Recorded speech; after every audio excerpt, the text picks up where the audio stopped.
അമരയ്ക്ക സൂപ്പറാണ്, ഔഷധ പെരുമയുണ്ട്. അമരയ്ക്ക ചമ്മന്തി എന്ത് ടേസ്റ്റാണെന്നോ.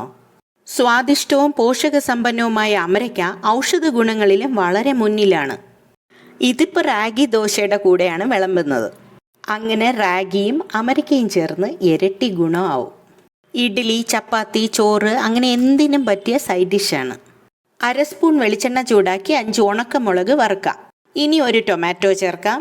200 ഗ്രാം അമരയ്ക്ക വലിയ പീസസായി മുറിച്ച് ഈ എണ്ണയിൽ ചേർക്കാം. ഇതിൻ്റെ കൂടെ 1/4 സ്പൂൺ മഞ്ഞൾപ്പൊടിയും പാകത്തിന് ഉപ്പും ചേർക്കണം. കുക്കാവാൻ വളരെ കുറച്ച് മാത്രം വെള്ളം ഇങ്ങനെ തളിച്ചു കൊടുക്കാം. എല്ലാം കൂടെ മിക്സ് ചെയ്യാം. എന്നിട്ട് അടച്ചു വയ്ക്കാം. തണുത്തതിന് ശേഷം മിക്സി ജാറിലേക്ക് മാറ്റി 1/4 സ്പൂൺ ജീരകവും പുളിയും ചേർക്കാം. വെള്ളം ചേർക്കാതെ ചമ്മന്തി പാകത്തിന് അരയ്ക്കണം. വെളിച്ചെണ്ണയിൽ കടുകും കറിവേപ്പിലയും മൂപ്പിച്ച് ചേർക്കുമ്പോൾ അമരയ്ക്ക ചമ്മന്തി റെഡി.